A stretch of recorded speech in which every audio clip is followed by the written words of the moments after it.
Montenegro respira histórias e aqui elas ganham voz. Está começando Conexões com Barcelos, o podcast que une pessoas, ideias e trajetórias que transformam essa região.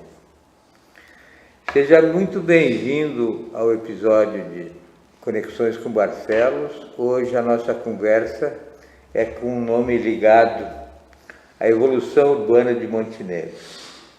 José Roberto Bellina, engenheiro civil, corretor de imóveis.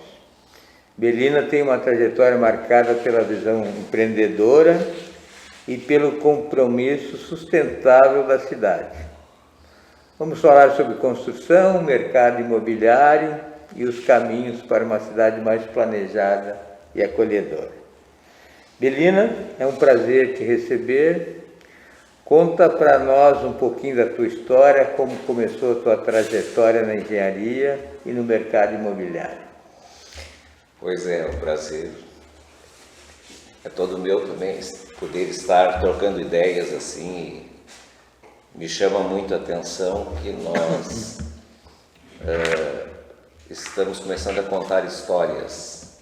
Isso significa, só que histórias nossas, né? Significa que o tempo vem passando e a gente vem acumulando uma série de informações, histórias, experiências ao longo do tempo, né? Sou nascido aqui no interior, entre Montenegro e Triunfo, origem bem humilde, bem tranquilo, pais muito exemplares para mim, o seu Bellina e a Dona Ivone, e conseguimos que eu fizesse o curso de Engenharia Civil na Unicinos. Nesse meio tempo também eu fiz o curso técnico em transações imobiliárias. Então, até a minha formação como técnico em transações imobiliárias é anterior. Mas eu segui pela engenharia e ingressei na rede ferroviária, onde fui engenheiro ferroviário, por assim dizer. Que ano foi isso? 1985, Rede Ferroviária Federal, até 1997. Com a privatização e coisa e tal, eu terminei deixando aquela atividade. Eu também já estava a fim de procurar novos caminhos aí, né? Novo destino, novos rumos. Como a minha mãe, como nome, assim, o sobrenome Ivone Bellina, eu já tinha um certo envolvimento na área dos imóveis, mais na área da construção em si, que tu também acompanhaste um pouco, né? Dona Ivone construindo. Bastante. Eu vim, só que eu vim para trabalhar como engenheiro de obras prontas, né? É o corretor de imóveis. Então não trabalhei mais na área da engenharia diretamente, apenas utilizando os conhecimentos assim, dentro da área da transação imobiliária e procurando colaborar sempre com a comunidade, né? No CREA, como inspetor do CREA, mesmo não estando atuando, mas procurando colaborar com a comunidade, com a classe, depois o núcleo de corretores, também como coordenador do núcleo, sempre procurando uma colaboração efetiva para com a sociedade, né? E assim, qual é os valores que te guiaram na atuação como empresário? Os valores, eles vêm de família, vamos dizer assim, né? Então, eu dei continuidade, por um lado, e naturalmente com criatividade, no segmento, vamos dizer assim, da área imobiliária. Mas eu, naturalmente, que sempre prezando pela correção, né? Pela humildade, pela solidariedade, pela comunidade, né? Então, nesse período aí, também transitei por clube de serviço, Lions Club, por muitos anos. Colaboramos, assim, efetivamente com obras como a creche do Aeroclube, onde se desenvolveu o projeto desde o zero até a inauguração da obra, a primeira obra aqui, ou das primeiras dentro da LDB, Lei de Diretrizes Básicas da Educação, mas sempre buscando assim, o trabalho e o envolvimento e os resultados mais para a comunidade, ou melhor, os resultados individuais, mas sempre respeitando a comunidade, assim, no primeiro plano. Isso nos faz muito felizes, assim, porque estamos tranquilos em termos de... Uma coisa, você acompanhou de perto a transformação de Montenegro, porque desde lá em 1982, 83, você participou como estagiário nas obras do Projeto Cura. Projeto Cura. E como a construção civil ela contribuiu para o desenvolvimento da cidade? Qual é a tua visão? Como tu... Sobre o Projeto Cura, por exemplo, que eu considero, fui estagiário lá no Projeto Cura. Cura é estagiário, tu era um dos engenheiros lá, né? E todos os engenheiros que eu tenho uma alegre lembrança de ter convivido.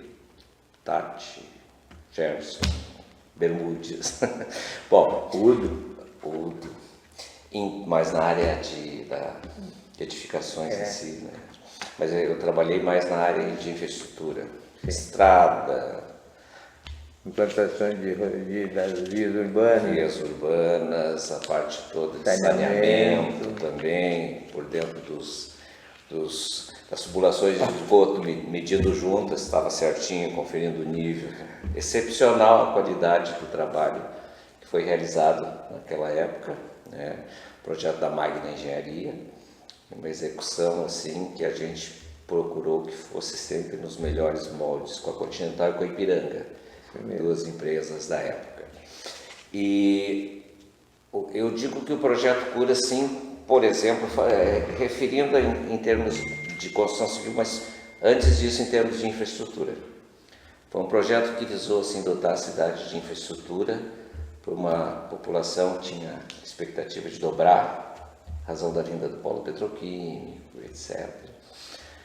O que terminou não acontecendo por alguns fatores, indústria de terceira geração que não veio em seguida, acesso ao Polo Montenegro, a estrada, mais o viaduto que demorou. Então, assim, a expectativa para Montenegro, assim, a infraestrutura foi espetacular, implantada, mas a expectativa de crescimento populacional da cidade, ela não aconteceu, né? Então, naqueles números, né? Exatamente. Então, hoje tem algumas considerações sobre isso aí, até buscando revisar os passivos que ficaram em razão dos retornos não terem acontecido como era previsto, né? Mas a construção civil em Montenegro, ela veio, eu vou dizer, em muitos tempos assim, surpreendendo até com projetos que eram muito inovadores. Inclusive, me chamava a atenção uma empresa da qual tu participaste, que foi a BRM. Era uma empresa de vanguarda aqui em Montenegro, que trouxe o primeiro condomínio de casas, que é o Moradas da Colina, quando nem se imaginava condomínios. Depois trouxe o Jardim Bial, um conjunto de casas também, uma configuração... Uma quadra inteira, Uma quadra inteira, sem cerca, sem muro para a rua, sem nada. Então, assim, foi muito bonito ver assim, essa evolução, depois outras empresas, como o Engemar, como a Hartmann, assim, que colaboraram bastante aqui para a modernização da cidade, sob o ponto de vista da construção civil, da infraestrutura. Nós estamos falando de 40 anos atrás. Isso não é um tempo muito... não dentro de um tempo de história, assim, não é uma coisa tão longa, né? Não. As mudanças foram muito significativas. Né? E isso voltando em termos de construção civil, mas eu vou falar novamente em termos de infraestrutura, nós não podemos esquecer assim as obras de infraestrutura de construção civil que o Projeto Cura implementou. A Fundarte é o Centro Cultural. Centro Cultural, exatamente, que alguns consideravam uma obra para elite. Hoje a gente vê o que foi de fomentadora, né, aquela entidade assim do Centro Cultural, formando pessoas de todos os níveis e todas as condições. Grandes artistas, né? Sem dúvida, pessoas assim que não fosse o Centro Cultural, mas o Fundarte, que depois se instalou a entidade, a Escola Steigleder, espetacular a Escola Steigleder lá na Tristão Fagundes. Centro Infantil. Centro Infantil.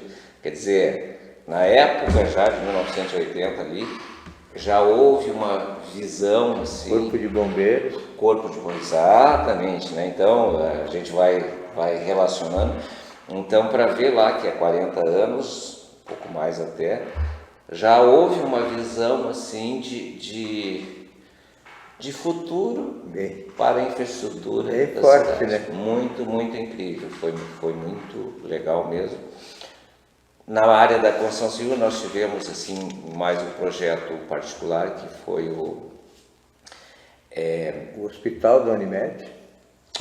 Foi bem uma coisa que nasce na época do sim, depois foi também, foi modelo, né, em termos de iniciativa privada, né? Isso, mas na verdade o que acontece também é que a gente convive com o momento econômico, então com o tempo a gente vem tendo oscilações, épocas de maior desenvolvimento, épocas de menor de desenvolvimento, sem nunca deixar de considerar a manutenção do nosso patrimônio também histórico, né? Que isso é fundamental, a gente aprecia a inovação, a novidade e respeita a tradição e a história. Né? Justo, houve que aquele resgate da estação férrea, foi um trabalho muito bacana do Biller, né? Exatamente, um projeto que foi feito lá atrás e graças à existência do projeto, assim, algumas entidades como EFICA e outras assim, depois de posse daquele projeto, daquele histórico que é da Estação da Cultura, que é mapeado, tudo sensacional, conseguiram resgatar e conseguiram que voltasse assim, a ter a sua função, inclusive, né? Não ferroviária, mas a função junto à comunidade. Perfeito. Porque movimenta, né, Belina? As lembranças são muito importantes e tem que ser trazidas, tem que ser resgatadas. Claro, né? Mais do que nunca. E justamente trazendo junto essas lembranças para o futuro, né? A gente tem que ter um histórico, tem que ter uma história da nossa vida, temos que passar para alguma coisa aqui, né? Até porque quando a gente ignora a história, a gente repete os erros que já aconteceram. Aí. E assim, agora falando do setor imobiliário, quais são as tendências, as oportunidades que você enxerga em Montenegro? Perfil dos compradores, investidores. O setor, eu procuro ter sempre uma visão mais global das coisas. Eu falo sempre em comunidade, em solidariedade, coisa e tal. Então eu sempre busco uma visão mais ampla da situação. Eu posso te dizer, por exemplo, hoje, depois a gente faz uma reavalia e coisa e tal. Hoje o Montenegro tem uma série de empreendimentos voltados para uma área realmente com a demanda reprimida, que são as faixas 1, faixa 2 e tudo mais. Porque não vou nem falar na habitação de interesse social, que ela é essencialmente elaborada pelo poder público ou parceria público-privadas, né? Mas nós temos um mercado, sim, uma demanda reprimida nessas áreas de poder aquisitivo menor. Felizmente temos alguns projetos, como disse, comum que se instala na Ambev agora, que se chama NIL, com facilidade pela Caixa, né? Financiamento 100%, etc. Apenas colocando isso, por quê? Porque a minha área hoje é a área que, como se diz, de imóveis avulsos.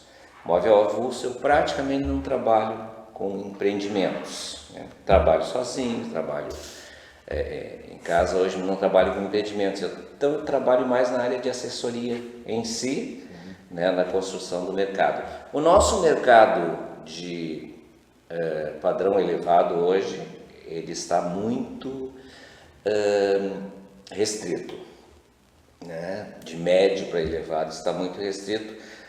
Nos últimos tempos a gente teve várias perdas, vamos dizer assim, no sentido das diretorias de algumas empresas que deixaram de ter aqui sua sede, né? JBS e outras aí. Com isso, o pessoal com padrão assim, mais elevado de remuneração, aconteceu um hiato, e eu digo que agora está acontecendo um hiato, e neste momento, assim, essa faixa de demanda, assim, ela é baixa. Nossa expectativa é que nos próximos anos, agora não muito distante, a gente consiga retomar isso. Isso, mais ou menos essa questão que você está apontando aí, seria assim, crescimento e valorização de determinadas áreas na cidade em função de não ter mais espaço? Seria mais ou menos isso ou não? Eu diria que eu sou pela cidade horizontalizada. Perfeito. Não sou pela cidade verticalizada, né? Para mim, os espigões, assim, são distorções da realidade, mas cada um. Então, essa horizontalização da cidade permitiu que na região de Porto Pereira e tudo mais se implantasse ali muitos loteamentos, muitos terrenos, lugares muito bonitos, afastados da região de inundação, que infelizmente ela é algo recorrente, não tem praticamente como resolver que não seja com o tempo ir realocando esse pessoal da área mais crítica. Mas eu te digo que não existe neste momento uma valorização assim significativa dos espaços de terrenos e coisa e tal. Nós temos um momento assim de uma estabilidade bem significativa. E os terrenos residenciais, tendo em vista a implantação desses inúmeros loteamentos que tem, eles inclusive tiveram um período agora uma redução de preço, vamos dizer assim, dos últimos há 5 anos atrás. Tem regiões da cidade que os terrenos eram mais valorizados do que hoje, porque tem a opção aqui, 5 minutos, né? Pela metade ou menos ainda. Perfeito. Uma questão, Belina, a importância, o papel do corretor como um consultor e parceiro dos clientes, como é que tu enxerga essa questão? Unicamente vender? Não. Eu sempre brinco com os meus amigos, os meus clientes, que normalmente ou essencialmente os meus clientes se tornam meus amigos após o atendimento, porque o corretor, primeiro, ele deve ter uma solidariedade com as partes, desde do pré-negócio até a conclusão e o pós-venda. Então, assim, com o tempo a gente vai amadurecendo e eu fui percebendo cada vez mais a importância de um profissional prestando o serviço que é adequado, né? Eu brinco que eu não sou vendedor, não tenho muita facilidade para vender. Primeiro porque eu não vendo o que eu não compraria assim na condição da pessoa. E segundo porque muitas vezes a orientação que se dá é mais no sentido de a pessoa saber se vai ou não vai evoluir naquele negócio. Por quê? Porque pode não ser um bom negócio, pode não ser uma boa opção, pode não ser um bom plano. Então, o corretor, ele é muito mais do que um vendedor, é aquele que sente o cliente, se solidariza no sentido de atendimento dos planos e projetos, é cuidadoso, né, para que os negócios não frustrem, para que as falhas sejam evitadas. É um profissional muito completo, assim. Quer dizer, deve ser um profissional muito completo. Na tua visão, o que faz de Montenegro uma cidade atrativa para morar e para investir? A cidade de Montenegro, ela tem um posicionamento geográfico assim invejável em relação à maioria de outros municípios, né? Então, o investimento aqui, ele tem um posicionamento aqui a 1 hora de Porto Alegre, menos. Uma posição estratégica. Uma posição estratégica. Montenegro tem um distrito industrial de quase 1.000 hectares aqui dentro do município propriamente, assim, que passou efetivamente a ser, não é explorado o termo, mas passou a ser aproveitado nos últimos tempos, bem recentemente, vamos dizer assim. Então, quando eu comentei há pouco, assim, mais 2 ou 3 anos e tudo mais, por quê? Porque faz muito pouco tempo que a cidade voltou a ter, na minha opinião, um desempenho do poder público à altura do que a cidade merece, né? Então, mas esse resultado não é de um dia para o outro. Então, acho que o poder público nos últimos seria um potencial de um crescimento econômico? Sim, isso a gente verifica. Eu digo que de alguns anos para cá, não muitos anos, o montenegrino resgatou a sua dignidade. A gente passou um período muito ruim aqui em termos de administrações municipais, sem entrar no aspecto de política nem nada. Mas isso eu acho importante que seja evidenciado. Com relação a morar em Montenegro, aqui a gente tem o que se qualifica como qualidade de vida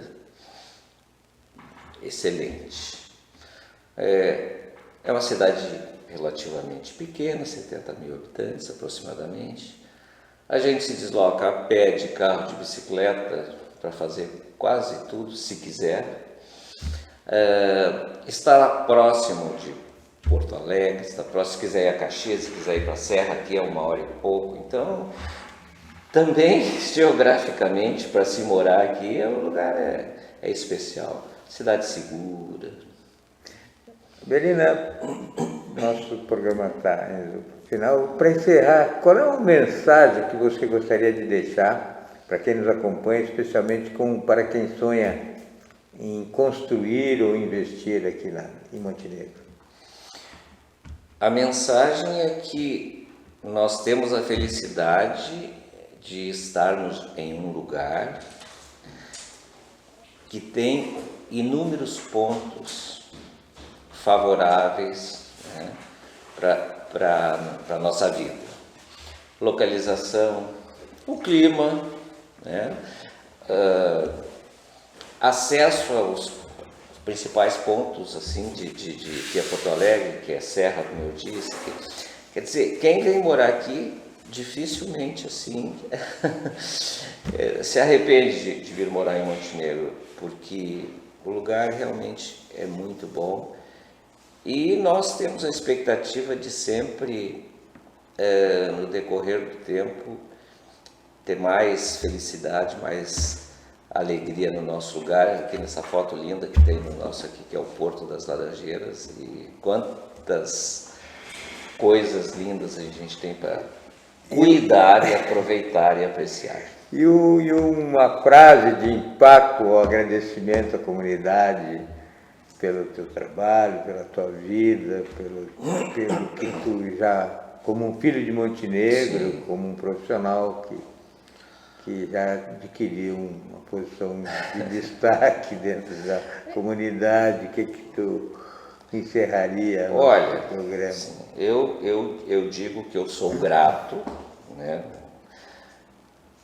por estar em Montenegro, por ter sido acolhido já nos meus 10 anos aqui. Quando eu cheguei aqui sempre fui acolhido, muito bem acolhido, e aqui eu formei a minha personalidade, a minha vida.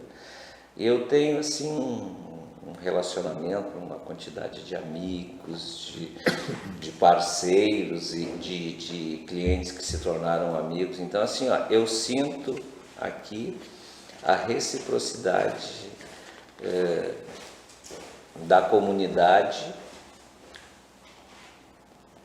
pela minha postura, pelo meu trabalho. Acho que fui reconhecido e sou muito grato por isso tudo. Acho que a melhor manifestação de reconhecimento é o afeto, né? Então... Belina, eu queria te agradecer por compartilhar a tua experiência conosco e que a tua atuação siga contribuindo para Montenegro mais estruturada e promissora e que tu tenha muito sucesso na tua carreira de corretor de imóveis e de engenheiro nas horas vagas. Eu fico muito obrigado por ter vindo aqui e me sinto honrado com a tua presença. Muito obrigado. Da mesma forma, eu fico grato pela deferência assim, em me convidar e feliz mais uma vez assim, em estar podendo externar a nossa alegria. Muito obrigado.